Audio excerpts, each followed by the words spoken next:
This day is brought to you by Progressive Insurance. Do you ever find yourself playing the budgeting game? Well, with the Name Your Price tool from Progressive, you can find options that fit your budget and potentially lower your bills. Try it at Progressive.com. Progressive Casualty Insurance Company and affiliates. Price and coverage match limited by state law. Not available in all states. Hey everyone, Jody here. It is here, Election Day 2024.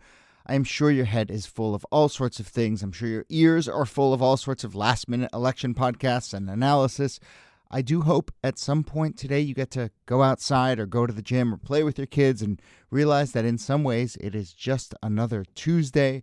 Speaking of which, I thought the best thing we could do today was bring you an episode we did earlier this year about why in the world we vote on a random Tuesday in November to begin with. So here it is. Take a listen. And like all of you, I and the rest of the team here will be watching the returns tonight. And then we're going to record a special episode to run on Thursday with our reaction to the results. So happy Election Day. Thanks to all of you for listening to the show and supporting the show. And happy Tuesday. Hello and welcome to This Day in Esoteric Political History from Radiotopia. My name is Jody Avirgan.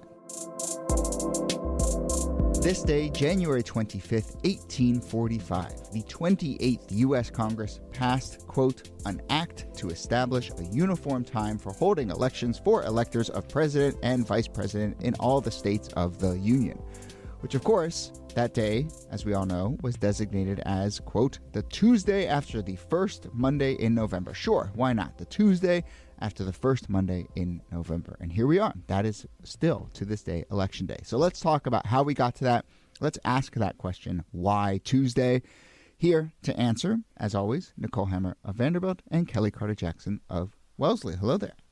Hello, Jody. Hey there.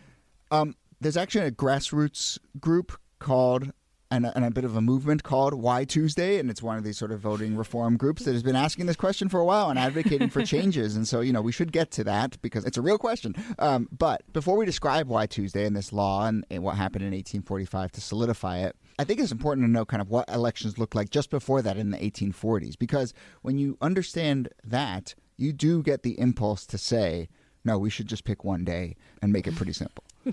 So the Constitution had kind of left deciding how elections were going to be run up to Congress, especially for establishing a date for when presidential elections would happen.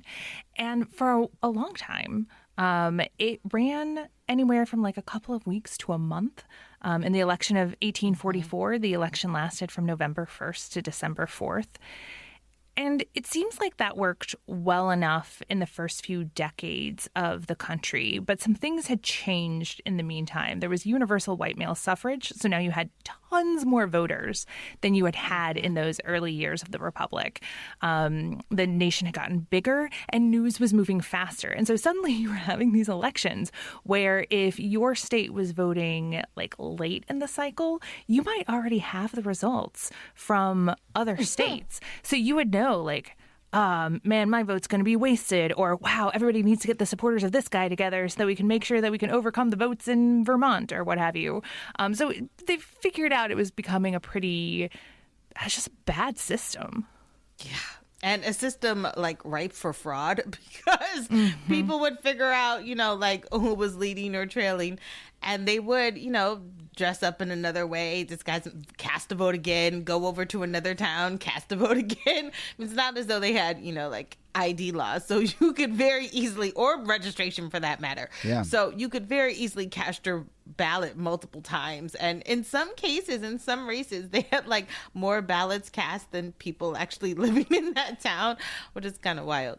Well, there's a couple terms for these folks who would go and vote in one place and go in another. So they would call them floaters, who were the ones who crossed across state lines to vote. And then pipe laying was the name of the practice because people who were floating back and forth and voting multiple times were told to say that they were in town to lay pipe and they were just there as construction workers. I have to indulge the juvenile side of my mind and just point out that floaters and laying pipe mean very, very different things in 2024 than they did back then. But we can just keep it moving. Yes. Oh, man. But nevertheless, it is chaos. And, you know, a lot of time, and this is where you get those pictures of those like classic Tammany Hall style elections where they're just like bussing people in and they're just coming from everywhere. And especially immigrants, you know, coming right off the boat and being told to go and vote for this, you know, right away. And so. Yeah, and I think that anxiety around immigrants, because it is an era where you're starting to get more both German and Irish immigration, especially Irish immigration in the 1840s, you know, seeing all of these new Irish voters going into the courthouses. There was just like going into the voting places. It gave it a feel that this was a little bit out of control and somebody needed to rein it in somehow. So one last thing, and this isn't exactly the crux of this conversation, and I know the constitutional scholars out there will kind of maybe have something to say about this, but you know, you did mention that the Constitution does not weigh in and say this is how elections should be conducted, and it largely leaves it to, and I would say kind of my sense is like defers to the states, but defers mostly out of just like, we've got a lot of stuff to figure out as we're writing this thing, and we can't get to everything, and so let's just let the states figure it out. And you know, maybe figure it out. Maybe that's wrong, but I kind of, in my understanding of this, that sort of seems like the spirit of it, that they could have weighed in, I suppose, and said this is how you should conduct elections. And it just makes you realize, like, gosh, here we are sitting all these years later, and the very fact that it's up to every individual state to kind of figure out how they conduct their elections is like being weaponized and screwed up in like such consequential ways right now. And it might largely have been because like they were a little tired and they didn't get around to just like writing that paragraph. But also so much of like the rules or laws around voting are so obsolete now. I mean, so much of these decisions were based off of the fact that America was mostly agricultural, and it was a society built off farming and the harvest and planting season and things that we don't plan our lives around anymore. Yeah. And so there hasn't been much room for changing sort of like how the culture operates. Nope. You have all of these archaic rules and laws, and that idea of like election administration happening at not just the state level, but at the local precinct level. Yeah. And in this case, like Congress doesn't have a huge role when it comes to federal elections, but the one thing they can do is they can set the date. And they just didn't do that for the first 50 years or so, which is kind of amazing. So here we go to this moment that we're marking here, 1845, when they do set the date, and we get to ask our key question throughout this episode, why Tuesday? And there actually is a reason for Tuesday as opposed to the other days. There's no football sort of that night. Legitimate reason, There's too. Yeah. Legitimate for 1845. Yes. Which is to say, like, you couldn't do it on the weekend because people were going to church. You couldn't do it from Wednesday to Friday because that's when farmers took their goods to market. And so that really only left you, like, Monday or Tuesday. And so Tuesday is kind of the day that they zeroed in on. And again, I just want to underscore that it made sense for the time. Very archaic for how we think about how democracy might function today. Yeah. I think on Mondays was sort of reserved for accountants to sort of like work their books and things of that nature. And so they were like, Tuesday, nobody's got anything going on Tuesday. And to travel, right? I mean, if you're working all the way through Sunday and travel is so slow and you have to get from your rural farm into the polling precinct, that might take you a day. And so you can't be there on Monday morning to vote, but you could be there on Tuesday morning to vote. And then the same kind of largely goes for the November-ness of it all, which is the kind of sweet spot between planting season and harvest before it's too cold. And so, you know, the first Tuesday after the first Monday in November just kind of makes sense from an agrarian standpoint.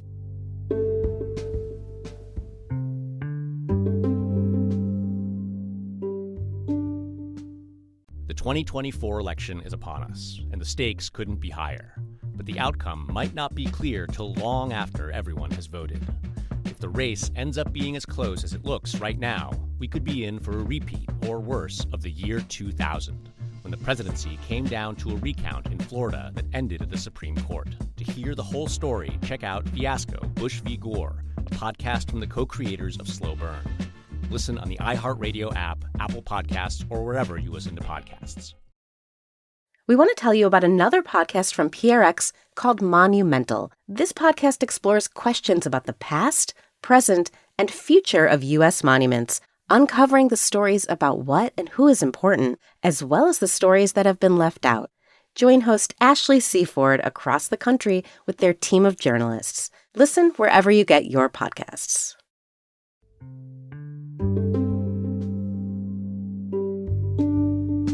And you have to do that because November 1st is a big holy day in Catholicism. And so you would be shutting Catholics out if you had it on November 1st. And so that's why it's always the first Tuesday after the first Monday. Because if it ever landed on the first day of November, then you'd have a real problem. Right. So again, a little pretzel. Cold. Yeah, December's too cold. January's too cold. I mean, I also think about the fact that if you have someone, like say the president, who is elected in November, you don't have a whole lot of time to get your cabinet together to get, like, before inauguration comes. Like, there are a lot of changes that need to happen before you're actually sworn it's interesting because I think what people I are starting to question that too, and we've done an episode about, I think, or at least touched on that. Why is Inauguration Day 2 months later? And, a lot of that, I think, was also like travel was slower. And so, yes, like, you want a certain, you want a senator from Missouri to be in your cabinet. Well, you got to write him a letter. The letter's got to get there. They got to they got to get over, Whereas, I don't know, I've heard, I think, pretty compelling arguments or at least reasonable questions about, like, we could probably do this thing in a couple weeks, and just take over and move in and take over. But I don't know. But also remember, at this point in time, Inauguration Day is like March 4th. That's true. Oh, yeah, that's the episode. And so it's not until the later, 1930s. And then they moved it that it becomes January. I'm glad someone's remembering the episodes we did. Well, but what's so interesting, though, now is because during that period, too, the federal government gets so much bigger. Mm-hmm. Now you actually kind of need those 2 months in order to put together an entire government. Could you imagine if it's 2 weeks? Like, you've barely gotten the balls organized, much less like your cabinet. Yeah. There's no way. And in here we also get some of these rules, although there's more that come in over the decades of, like, when the Electoral College gets formally voted, the first Monday after December 12th, and Congress ratifies, and I think we all learned the kind of date around those kinds of things 4 years ago. But yeah, there's this whole kind of codified process that kicks in after you set that election day. All right. So that's when it got set. As we've pointed out many times, it was a long time ago for very different reasons. What do we make of the way that we do it now? Do you, and I guess I have two questions. I mean, one, I think there is a big push to ask why Tuesday, and and kind of ask the questions we were asking here. I think that a lot of people point out that in a lot of other countries, it's both administered differently, and there's a voting week, or this happens on a weekend, even. Or it's a national holiday. Or it's a national holiday, which I think is sort of the lowest hanging fruit and most obvious one, no matter what day of the week it is. But it is also the case, in part because of this sort of weird quirk that states can administer their own elections, that for a lot of folks now, voting does happen over the course of days, if not weeks. And so, we may have gotten to a point now, sort of like unengineering or unengineering this sort of weird system, where it is the case that for a lot of Americans, early voting, vote by mail, it does feel like there's a voting period. And so maybe we don't even need to rejigger that first Tuesday after the first Monday. I think it's fine to leave the first Tuesday after the first Monday as the deadline. But I think that the problem with any sort of national election day is that we're just too big of a country for everyone in the country who's eligible to vote to be able to get to the polls in the exact same 24-hour window. So this idea of having a much longer voting period, that makes a lot of sense to me. It makes a lot of sense to me to remember that Congress had a role to play in all of this, and so maybe Congress could have more of a role to play in voting more generally. And I don't know, it seems like there's been a real push and pull when it comes to elections in the United States between opening access and closing access, and that's kind of what we're seeing play out right now. And when people are allowed to vote, how long of a voting period they have is a huge part of that. I mean, to me, in a democracy, it seems like you would want to make voting as widely accessible as possible. If this is the greatest tool that the people have for electing their officials, that giving it a month and giving people time to sort of vote at their leisure, making it a national holiday, making it for people to be easily registered. All of the sort of barriers that we put in front of voting, to me, I think are worth questioning, but certainly not making it a holiday or not making it where someone has to sort of like take time off work in order to do it. I think people sometimes have to make hard decisions, and most of the time, if they know that they're going to lose hours or wages or time or childcare or something to go vote, it's not going to be something that they prioritize. It's a poll tax. Yeah. And it is kind of stunning. I mean, if you go and look at, a list on, you can find it on Wikipedia of kind of election days around the world.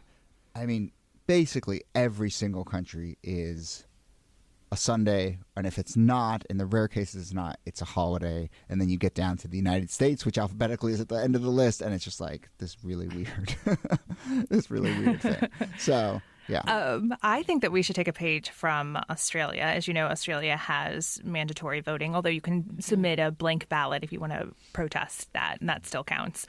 But after you vote, they give you a sausage sandwich. And I think we should be handing out more sausage sandwiches. I feel like that would be good for democracy. At the very we could least, have like donuts. Beyond sausage. Oh my gosh. There. Now, I like that kind of out of the box, in the box thinking. No, I know, but you just like... That actually would be like the most American answer to all this. Is like, we're not going to give you a federal holiday, but Dunkin' Donuts has agreed. Brought to you by Dunkin'. A corporate backer has stepped in to solve what Congress cannot. Democracy runs on Dunkin'. Exactly. Yes. Now, count me in for 2 votes. Right, exactly. Yeah, she's all of a sudden, we've got a floater here.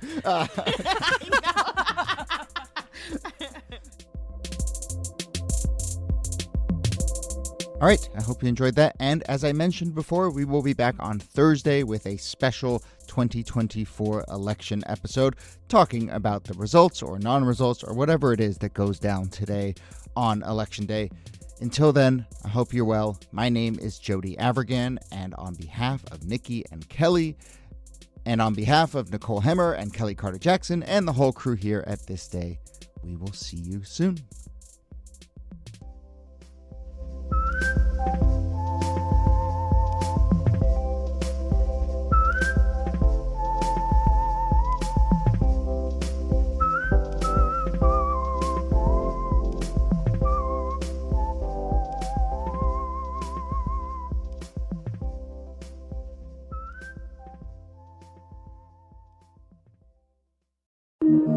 Radiotopia.